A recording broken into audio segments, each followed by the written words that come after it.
Year 2056. Someone or something has broken into the main defense computer and is blocking access to the backup system. Of course, if the program controlling our nuclear weapons system is altered, our planet could be reduced to a pile of cinders in seconds. Conflict is unavoidable. The new image transfer system, just now being developed, looks like it will be our last hope. The image transfer system, an amazing process that allows a human mind to be converted to raw binary data, making it possible to travel easily inside computer circuits. But the conversion system is completely untested. If a human mind is changed into raw data, what form will it take when it's reassembled inside the computer? What changes to the psyche could the procedure cause? No one knows. The man chosen for this dangerous mission, Colonel Scott O'Connor. Well trained in body and spirit, and knowledgeable in computer hardware and software. He is the perfect choice. Now, stretching himself out on the image transfer machine, he is preparing for a trip to try to save his country, his civilization, his people. Well, that's a loaded intro. Hello everyone and welcome to Let's Play Kabuki Quantum Fighter. Very weird thing, if you press start, you actually skip the next cutscene. You have to press A to access it, which is just kind of bizarre, but at least we have cutscenes. Mission control. Now, have you finished all the preparations? Alright, proceed. Transfer is completed. Colonel, can you hear us? This is Scott. I seem to have made it into the system. But the form I've taken, a Kabuki character? What is this? Wasn't your great-great-grandfather Dandro the renowned Kabuki actor? Maybe he's finally had some influence on you. Oh, one more thing. We've transported some weapons that use the energy inside the computer. They'll help you get deep into the control sections of the system. Do you copy? Roger. Over and out.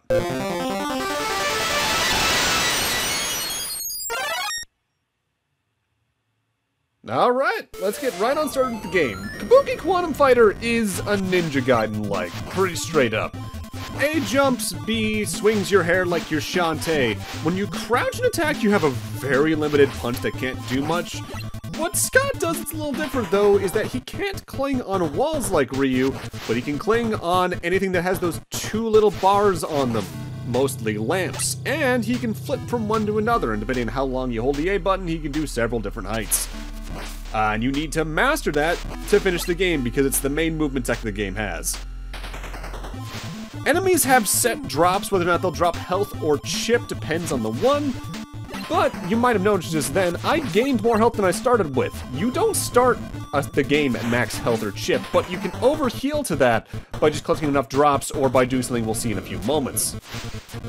Now, chip is your sub-weapon usage. While yes, Scott's main attack is his hair, you can press the select button at the moment to cycle to a very weak projectile. As we complete stages, though, we're going to get more sub-weapons that use more chip, but are also more powerful and therefore more useful. It's a pretty straightforward game, and I don't think it's as hard as any of the original Ninja Gaiden trilogy, but it's a fun one. These types of platformers are usually some of my favorites to just go randomly revisit on the NES if it's not like a Mega Man-like outright. If anything, my biggest complaint about the game is its soundtrack isn't too memorable, barring like the credits theme and like one song down the line. Now, at the start of the game, we saw the HAL Laboratories logo, and it is the HAL Laboratories that brought us Smash Brothers and Kirby, but it's only the North American branch because they're just the publishers. This game was developed by Human Entertainment, who on the NES also developed things like Monster Party, I think a Kamen Rider Black game over in Japan. But they are also known for being developers of the Clock Tower series until I want to say Clock Tower 3?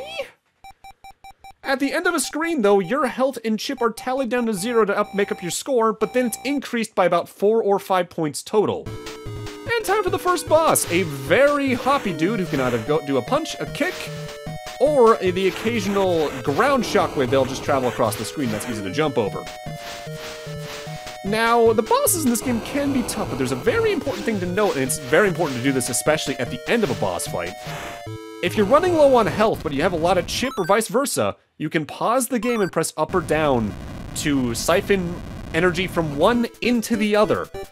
And it's not a cheat, that's even in the manual, that's an intentional gameplay system, and it's important to do that in my eyes at the end of every boss, because it allows you to equalize them out and then get an even increase on both mechanics. Attention, an invader in the program area.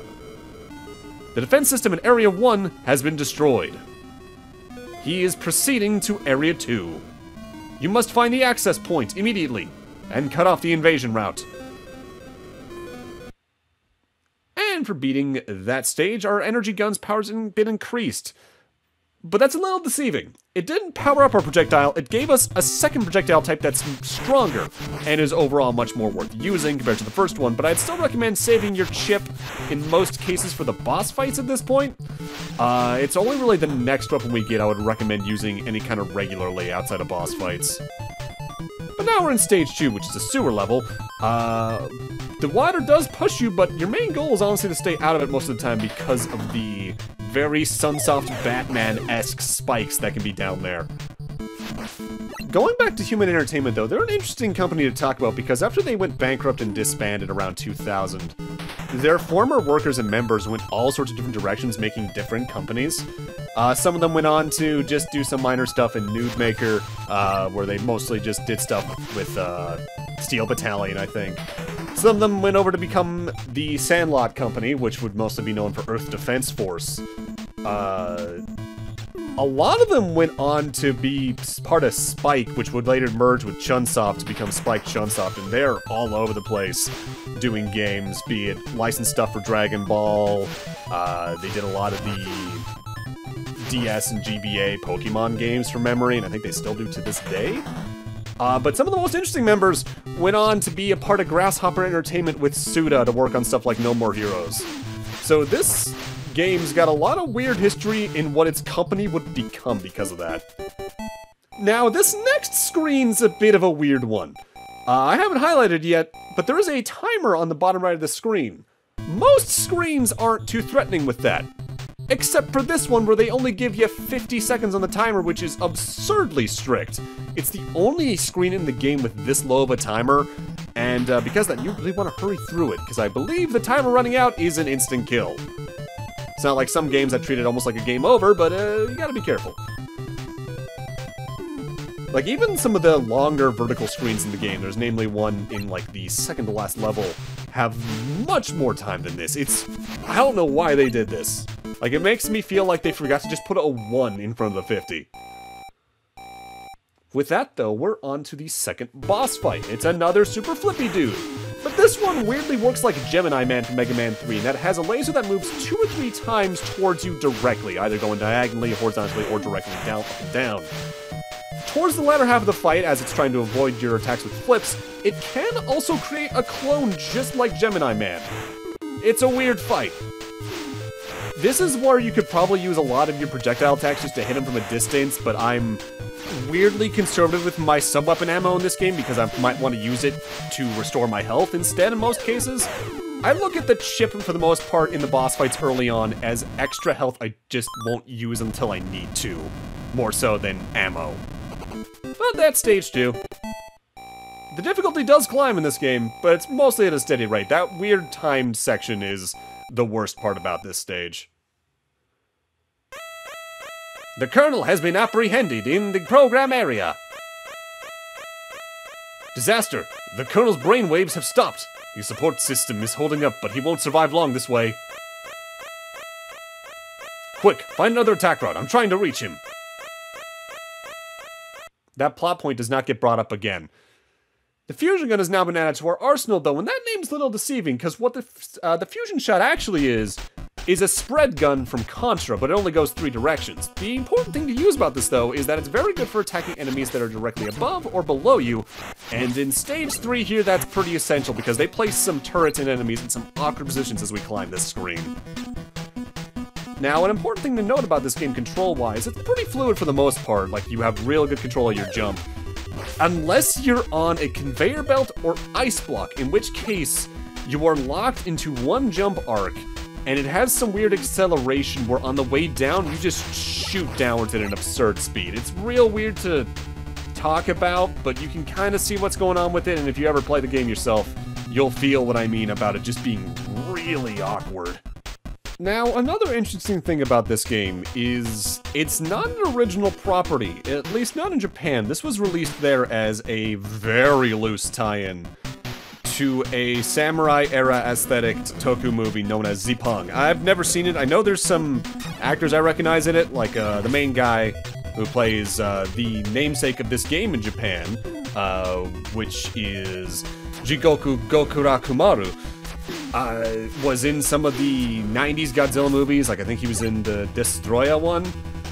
And I want to say the actor who played Sawada in the US Street Fighter movie was also in there. The manual of this game in Japan, as well as the opening cutscene, more or less says that you're playing as the main character of that movie's descendant, and that's why we sort of transform into his ancestor when we're in the virtual world. It's weird, but I like when games have just kind of weird histories like that, that just are completely absent from the US release just because of us not getting certain properties. I need to actually check out the movie because, well, I'm a Kamen Rider fan, so I'll probably like the general action tone of it. And now that I think about it, choosing the team that developed a Kamen Rider Black game for the NES for this was probably the correct choice because of that. Which now I think about it, I'm kind of also surprised that they never tried to bring that Kamen Rider Black game over here to the States when, Saban did that Kamen Rider show.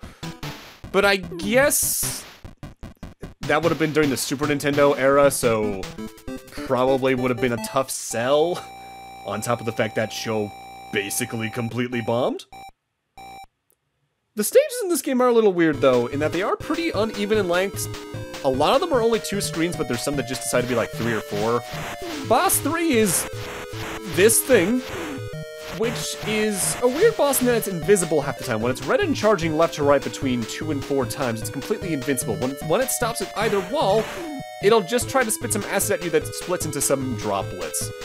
I tend to fight in this particular fight with a Pyrrhic method. I just ignore whatever damage I take because I can inflict more damage to the boss in the time it takes to inflict that on me. But your mileage may vary there. Stage 3 can be a bit weird because if you fall down, you can lose a lot of progress, but it's not too hard. The game does control well, thankfully. At last, our hero's been linked up with the program area. His present location, having destroyed the defenses in Area 3, he's proceeding into Area 4. Colonel, answer. Colonel O'Connor. This is Scott. Why were the communication lines disrupted after that last big shockwave? Your entry point's been sealed off. After you destroyed the defense circuits in Area 3, we found a special circuit. And there is a new batch of enemies. Get to defense circuits in Area 4 as fast as you can. Alright, but now we get the best weapon in the game, the Quantum Bomb, so we'll talk about those next time. Thank you guys for watching, and in part 2, we're gonna go finish off the game. See you guys then.